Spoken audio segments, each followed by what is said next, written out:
Welcome back to Cut to the Banter. We've been gone for a little while, but we're back. We've had some big things happen in our lives recently. Bro got married? I did. Boom. This brother went to Japan. I went to Japan for 2 weeks? Yeah. He had a lot of fun Crazy. there. I did. I had a lot of fun there. Yeah. But we're back and we're talking about Invincible Season 3, Episodes 4 and 5. Who cares about marriage and Japan trip when you can talk about Invincible? Yeah, exactly. Yeah. Episode 4 and 5. I feel like they were a little slower. Yeah. They were a little slower than the beginning of the season. 4 is definitely was moving the story along. Yeah. But definitely 5. Definitely a lot slower. Yeah. What are my initial thoughts? Honestly, I'm kind of... Okay, what happened at the beginning of Season 3? It's been so long. It's literally been a month. Yeah, for real. Oh gosh, I can't even remember. It was the whole saga of him against Cecil.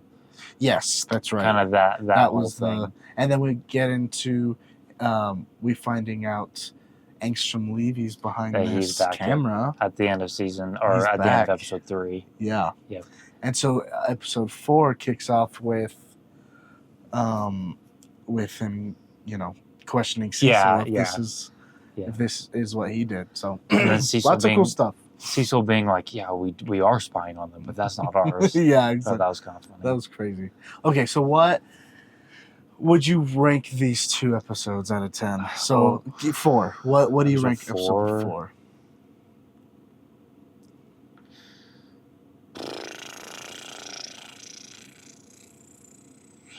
Solid 9, probably. Yeah? Solid 9. I think I'd agree with that. A 9. And I do like the slower episodes usually. Yeah. So, but 5, I think I have to give an 8, maybe. Yeah, that's what I was thinking, an 8 on episode 5, because I don't know, I don't 100% care about that storyline with the whole order. Yeah. Like, not the I don't know. most fun. I don't really, like, I guess I sympathize with Titan. Yeah. But I don't really care about that story as of right now. Yeah, for sure. But we did get to see a lot of, like, between Adam Eve and yes. I think probably my least favorite part of episode 5 and why I kind of knock it down to an 8 is because of the fight between him and the dragon. It's not... I honestly, like, right when it started, I was bored. Yeah, exactly. I was like, I don't... Because he's not doing anything. Yeah. Like, and we hate to see that from Mark. Like, he's getting his butt whooped. Yeah. Well, and then it's like, I mean, he didn't even beat him, and then supposedly he died, and then he's just back to life at the end of that yeah, episode. exactly. Like, it's like, what? Yeah. But I love some of the stuff in episode 4. Like, the development of Ray and Rex's relationship. Rex is Rizzy, bro. I know. Rex is Rizzy. Honestly, Ray is kind of my type.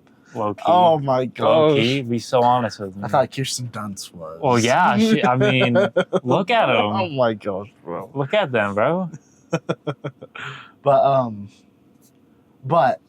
it was really cool seeing, like, the whole, like, neither one of them understanding or even knowing how to make their own food. Yeah. Like, that's crazy. That's been explored a lot, like, with Invincible and Adam Eve, and with these two, like, this, like, what does, like, they're trying to live a normal life as superheroes. Like, what does being in a relationship look like? What does, like, day-to-day life look like? And for them, they've both been, like, so sheltered. Yeah. That, and not sheltered in, like from the bad of the world that we usually, but like so sheltered in, like, they've been literally their entire lives have been training to be a superhero. Their only life experience is being a superhero. Exactly. And so, like, when it comes to making their own dinner, they don't know how to do it. Yeah. And it's like, that's crazy to think about. Yeah. What? And so that whole, like, interaction where they're going to get groceries, and this is one of the coolest things about Rex's arc. Um, in we see him like his character arc is gone like twice already because we see him become a better superhero Yeah. in season 1, Mm-hmm. and then we see him become a better friend in season 2, and now we're seeing him being redeemed as someone who can be like in a relationship. A better boyfriend, basically. Yeah. Excuse me. Yeah, that's really interesting. I didn't think about that, but yeah, I mean, I hated him in season 1 and in a lot of season 2. Yeah, and yeah, I'm kind of starting to like him. Yeah, like they've done a good job. And that's like one of the coolest things about a character like Rex is like because you have the main character Mark, where you do connect with them like deeper because you're with them most of the time. But a character like Rex, who you're like, bro, this guy's annoying. I don't want any screen time with him anymore. Yeah. But as they developed him, you could see like he's redeeming himself, and you know it's really cool to see that in a character who you didn't really like at the beginning, and you're starting to like. Yeah. And you know it's part of that relationship that you know that invokes feeling in a in a movie or a TV show. I feel like I don't care about like any of the action if I don't care about the characters. Exactly. Like I can enjoy like the Godzilla movies and stuff. Yeah. But like I will never be invested as much in those as I will be in like Invincible or like Infinity War or like some of the Marvel movies or. Like, exactly, because if you build good characters, the stakes are so much higher and especially in a show like Invincible, where you see crazy stuff happen. Yeah. And then, so we have that one with Ray and Rex, and then we get a glimpse of, you know, Eve and Mark in episode 4, but I really liked the section with Alan and Nolan. That whole sequence was so much fun. We still don't know. I feel like we still don't know where Nolan stands. Like, yes, he got saved, and then he saved Alan, which shows his humanity coming out more. Especially when he said, like, you know, he'd told Alan, like, hey, Viltrumite would never save me the way he did, so thank you. Yeah. And he's like, I don't think a Viltrumite would do what you did either. Yeah. And so you do see that change in Nolan and everything. So that'll be really interesting to see, like, where he's going. Because I'm still not, I don't know if is he going to come around? Like, or what? Yeah. It was really cool for me to see that whole fight scene with Alan, Nolan, and the other Viltrumite out in space, because almost like exactly that was the same things that the Viltrumites did to Alan. Yeah. That was so cool to see. Like the whole like hitting him like this, and then like Nolan holding him like that, and then they both boom. Like that was crazy. That was crazy. Also, a Battle Beast appearance. Yes, that was cool. Bro is insane. Bro can't fly in space. Yeah. And he still beats him. He's gonna be a menace. Bro. I don't even know if we see him more in the show or what, but like I have read the first 2, as of recording, 2 volumes of the Battle Beast comic are out, and it's pretty good. It's pretty good. I enjoy it. Like, that's cool. I mean, the plot of the comic is him trying to find somebody that will kill him. Like in battle. That's the entire plot. And so he's had 2 massive fights already. And like it's very cool. I mean, it's more action packed than Invincible, but you still like they still like make you understand Battle Beast and like where he's coming from, and I don't know if I'm bought into his motivations yet, because I mean he's literally just a killer. Like that's all he cares about. But there's been some good I like it so far. That's good. And, bro, Ryan Otley's art is It's- so good. Yeah. It's goated. It's Absolutely goated. He's Uh, him. He's just him. Nice. Yeah, but that was cool to see him come back in season 3. Okay. Okay, as a person who has never seen Invincible, what are your predictions for the rest of this season? Do you know anything that's going to happen this season? Does Conquest get like revealed? Don't tell me. Don't tell me. But like that's like I think that happens. Like just from seeing things, like I feel like he gets like introduced in this season, Okay. which would be cool. Like I know he's like some big bad Viltrumite, Mm-hmm. but other than that, I know nothing about him. I know he's like the next big villain. Yeah. I mean, obviously, we're gonna see something with Angstrom Levy. Yeah. With Bro, this season, dude, like we just hopped off of the like slow episodes. These next 3 episodes are literally insane. the next episode is gonna be packed. Like Yeah. wild. Yeah, I feel like these 2 episodes, like not a ton happened. No. It was kind of a continuing of a lot of what happened in the first 3 episodes. Yes. Going back to the kill rule conversation Yeah. at the beginning of episode 4, I think, when he asked the two Yes. time travelers like are these guys sentient? Like the robots? Yeah, Yeah. like wanting to know if they were just normal robots. So or that if he they were, could like, just destroy yeah, them. yeah, and I thought that was so interesting. And then, I mean, that was continued to be wrestled with throughout the episode Yeah. when he found out that the king that they wanted to kill was immortal. Yep. That was so interesting seeing, like, his angst over that. Mhm. You know, like Mhm. whenever he does finally kill Immortal, you see like they're like the 2 guys are like, "Thank you so much." Yeah, And he's like, yeah. "Why would you Yeah, thank me don't for thank me killing for that. somebody? Yeah, Like, that's not cool, man." But whenever go ahead. I try to put myself in his shoes, like I see that like this person is doing a lot of wrong, and like Yeah. I don't know if I think it's impossible to know until you like actually take somebody's life, but like Yeah. I wouldn't see myself like feeling bad for that. Like, I don't know. Like Yeah. is that wrong? I don't, and I think that's where it comes down to, like, you know, and part of it, I think the no kill rule can be really selfish. Yeah. Because like we see this in Mark, whenever he gets back after his whole time travel escapade, is he's like, he asked Eve, "Am I a good person?" Yeah, am I a good person? Yeah. Because he killed someone, and so obviously there's something that happens when you kill somebody. A little bit of a pick me moment from Mark, but that's okay.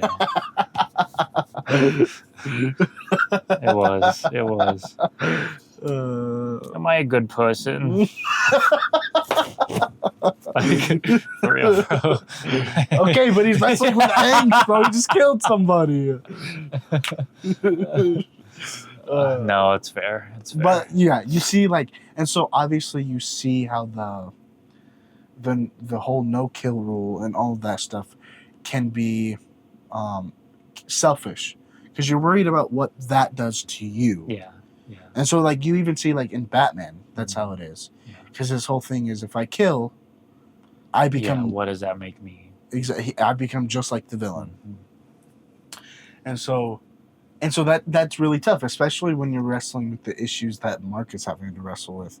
With like, Yeah. okay, if he didn't kill Immortal was going to continue to kill people. Yeah, and again, like that, like, yeah, he took that one life, but like, how many lives did he save? And like, how much suffering did he, like? Yeah. I just don't see that being wrong. I'm a very black and white person. Yeah. And I was thinking about this when... See, and it's funny because you and Mark are black and white in the opposite ways. Yeah. Because he's black and white. I will never take a life. It doesn't... obviously, he has taken lives, but like you see that, but you're also in this place of like, well, yes, it's black and white. I killed somebody, but it saved all these people. Yeah. and like it saves innocent lives. Like this dude has killed all these people. Like, He's no longer innocent yeah, anymore. yeah. And I was thinking about that when what's Mark's mom's name? Debbie? Debbie. Yeah, dang it, bro. I'm losing it. When Debbie, she at the end of, I think it was episode 5, she was like, I've learned as I've lived, like everything isn't black and white. Like there's a lot of gray. Yeah. I hate every time I hear that. I'm like, no. But that's exactly what this show is showing. Yeah. Is that there is gray area, especially I hate that. Especially when we see the cold opening earlier in the season. That was showing that there's gray area. How like and the situations can breed villains. Yeah. Not even can. Situations do breed villains. Yeah. Okay, I'm gonna go off on a tangent. That's all right. But I've been thinking about Hamilton a lot, and thinking about the way that like our society, as American society, and this is shown in the musical Hamilton, like how Aaron Burr probably did some good things, but nobody cares about the good things he did. He's only seen as Alexander Hamilton's like villain. Exactly. Like, yep. And like I think that's so interesting. Yep. Like Alexander Hamilton did a lot. Like he did some crappy things. Like, but he's seen as the good guy, and Aaron Burr is seen as the bad guy. Yeah. And like, well, okay, he killed him.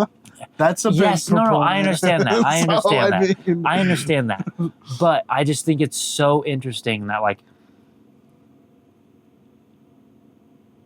I don't know. I think a big part of it is like the influence of like media in general has so much to do with like you look at the history of Aaron Burr and Alexander Hamilton.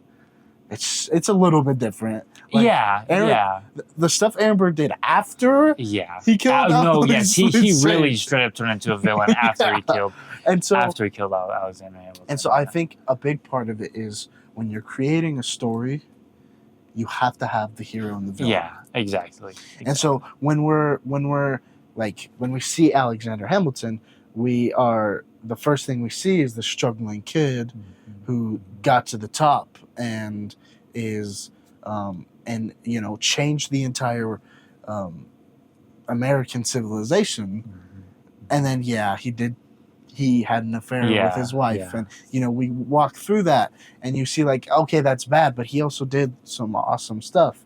But then you get to Aaron Burr, and he is depicted as the coward. Yeah, exactly. Willing to, and so I think that's where we have to like when you, in every story you have to have a hero and a villain, someone who's going to overcome the stuff in their lives, and the one who's going to let the stuff in their lives breed disaster. Which I mean is true for Aaron Burr. Like after he went off the deep end, killed Aaron Burr, I mean he truly went off the deep end. Yeah.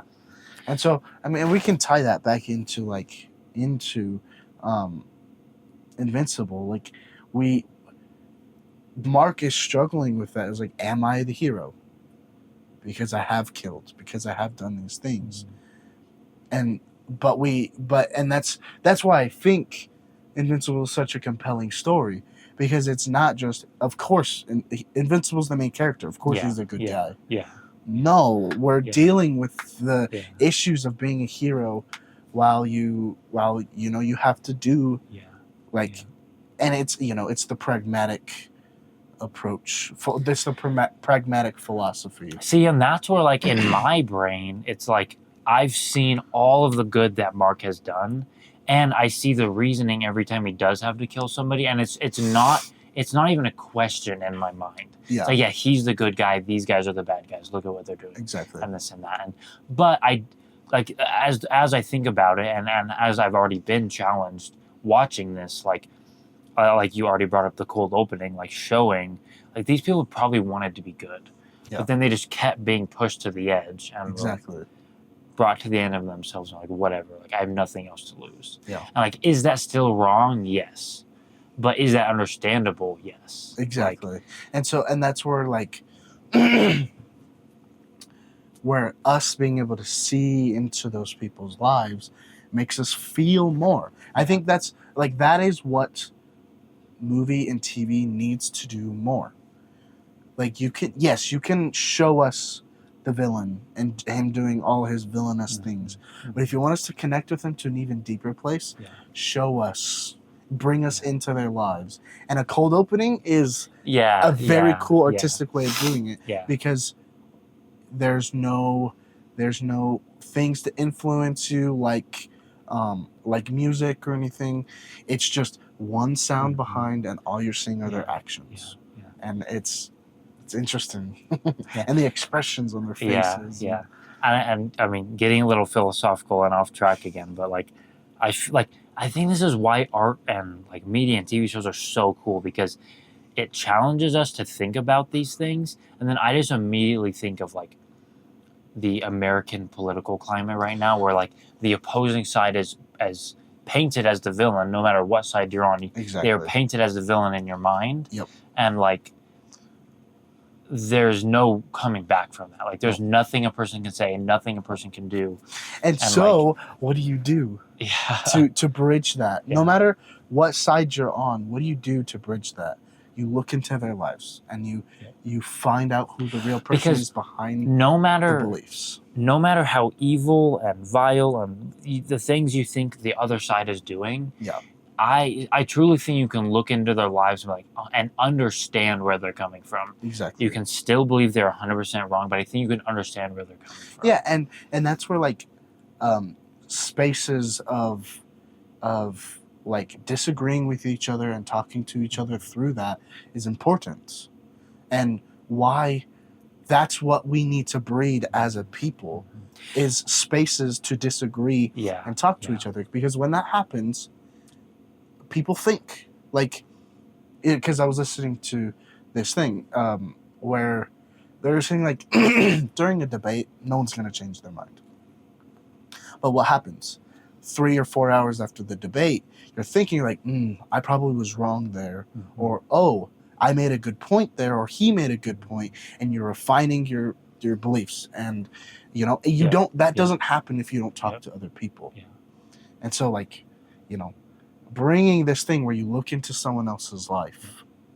Because that at least breeds sympathy. Exactly. Like it might not be empathy to where you're feeling what they're feeling, because you just don't see the world the same. Exactly. But right now we're just complete apathy and don't care about and even like anger towards these other people, and that is not going to affect. That's not what's going to be a hero in the age we need right now.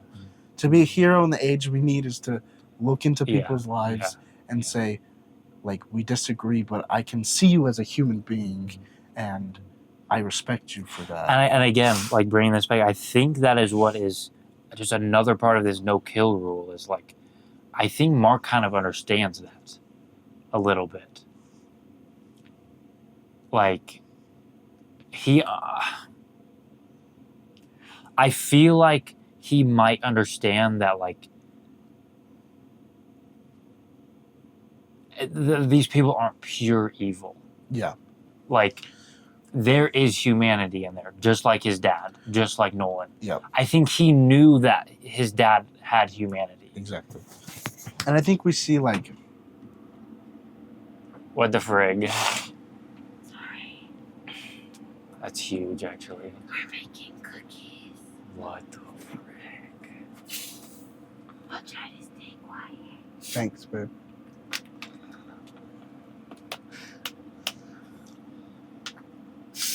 You are gay. How did you do that so well? Okay, we're keeping that in. Okay, bye. You just... My wife brought us drinks. But yeah, what were we talking about? Yeah, what were we talking about? Yeah. Oh yeah, seeing the humanity in people, and because and that's the really hard thing that we saw. That we saw Oliver and Invincible talking about. Oliver says, "You do a bad thing, you deserve You to deserve die. to You've die." lost your Yeah. humanity and Yeah. deserve to die." And Mark sees like, no, they're still a human being. They don't deserve to die no matter what they've done.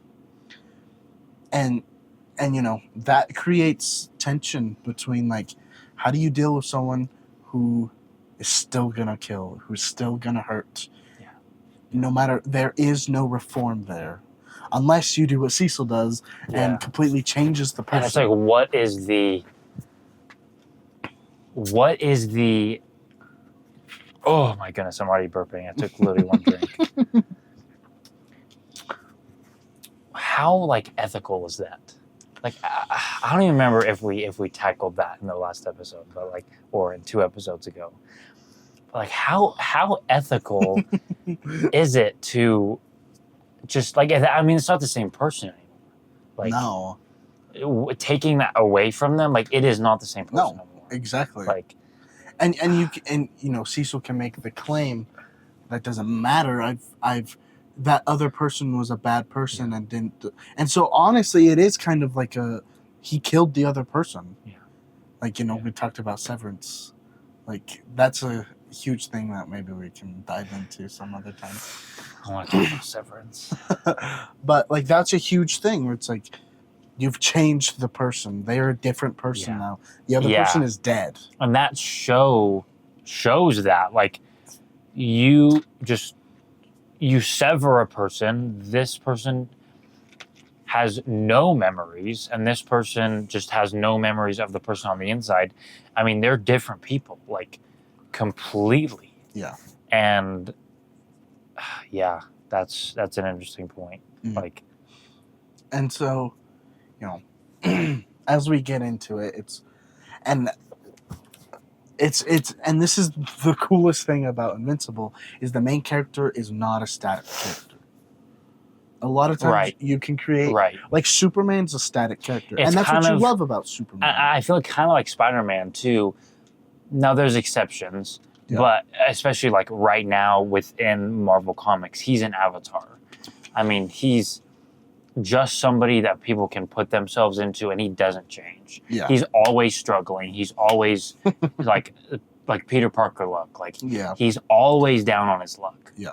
And I mean, there's actually been like ups and downs with Mark Grayson. Like, I mean, seeing the insane maturity at the end of him and Amber's relationship, and then the maturity in him and Adam's relationship, and like, it's very interesting. It's very interesting, and it's really cool to see.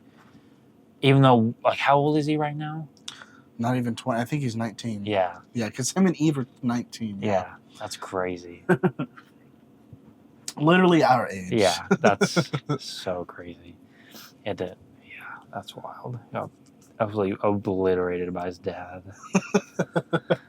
Okay, how is he not just so traumatized from that? Well, but he is. That's the point. Yeah, he is traumatized. That's why he doesn't kill, because he's so traumatized that like.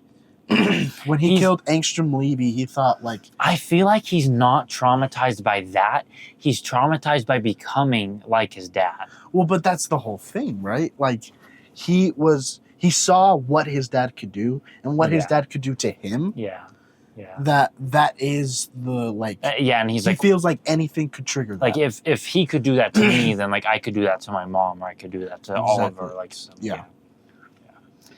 yeah, that's very interesting. Man, I feel like all the other episodes we could have talked for much longer, but like these 2 episodes, they're very much world building. Like, yes. Not a whole ton happened, but we got to see a lot of cool interactions between characters that we love. Yeah. I want to know if you picked up on what Immortal called Invincible in episode 4. I mean, he said Mark Grayson. Uh-huh. He said, "You left me here. You're the..." Did he say Viltrumite? He said, "You're the Emperor." Oh. Is that like Well, of Viltrum? I don't know. I'm in the dark as much as you are. Okay. So it's like, what does that mean? Yeah, and obviously, like, I think what they did was they gave you that little piece of information, like, what? Yeah. And then they still leave the mystery there because, like Eve said, that future is not our future. Is not our future. So they kind of give us that mystery, like maybe we're looking into the future a little bit of what's going to happen. Yeah. But ultimately, we don't know yet. Yeah. Now, I'm interested in seeing what it means for Mark to be an emperor. Yeah, for real. It's gonna take so long for this show to get animated. Is season 4 announced yet? Oh yeah, they're doing season 4, or so their plan is to do a season each year. Okay. I mean, and they're looking at that's another 5 years. Yeah, that's crazy. Yeah, they're looking at trying to do like 8 seasons. Yeah. Man, I'm excited to see the end of the season. Oh, dude! Oh my gosh, it's so good. I'm so excited for us to get there. Oh. Do we get to see more Mark and Adam Eve lore? Oh yeah. Do we get to see some more Rex and what's her name? Ray lore? Yeah. Oh yes, sir. Yes, sir. Do we get to see some lore? Oh my goodness. Yep. Oh my goodness. What's about to go down? Rex is so busy, bro. He's so busy. Okay. Well. Anything else you got? No. I'm excited to keep going. Yeah. Are we gonna watch Spider-Man 2? Okay. So here's the thing. Do we want to buffer the episodes with Spider-Man 2, or do we we just want to finish Invincible and then we can go on to Spider-Man? Oh, I think we need to. Because I do not want to get spoiled for Invincible. Yeah, exactly. Like I do not want to get spoiled for Invincible. I think that's what we'll do. So next review is going to be the ending of season 3 Season 3, baby. Not late at all. How long has it been out? Like 2 months? Longer than that. Oh, really? Probably. Well, it's probably been 4 months. I'd say, yeah. Okay. Yeah, I'm excited. I'm right when we're done. I'm gonna start picking up the. Okay, and this is gonna be the thing because I can't say anything because I'm just gonna know everything within like a month. Yeah. And I just can't say anything. Oh my gosh, and that's gonna be fun because it'll be so cool to see. Yeah, like it'll be the complete opposite. Yeah. But that'll be over the next 5 years. Yep. All right, in the pipeline, season finale of season 3. Last 3 episodes. Yep, and Spider-Man 2. I'm excited. Spider-Man 2 is so peak. Man. Yeah, and then if you guys would like to, give us some other TV shows you want us to review. Severance. Oh, I'm gonna sneeze. The plan is to go through a TV show and a movie series. So Ninjago? No, that goes so hard. How do we talk about the Green Ninja lore? Is crazy. Okay. I'm kidding. I'm playing.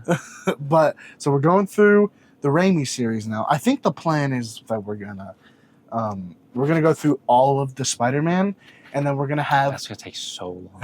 And then we're gonna have a huge episode tier list where we do a tier list. That's gonna be lit. Yep. That's gonna be lit. We're gonna have some controversial opinions. We should rank the. We should do just an entire episode of ranking the MJs. We could go for hours. We could go for hours. No. Yes. No, because it's so clear.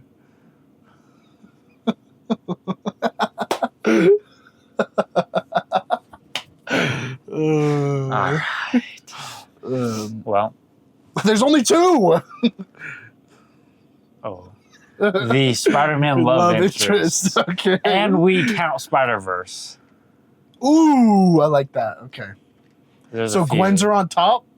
So I think the Yeah, it's literally just bro. Gwen Stacy is so goated. So goated. She's so goated. Okay. All right. We leave you with this episode. We're never gonna have an. I know. I think we should just never get an outro. All right. We love you guys. Bye.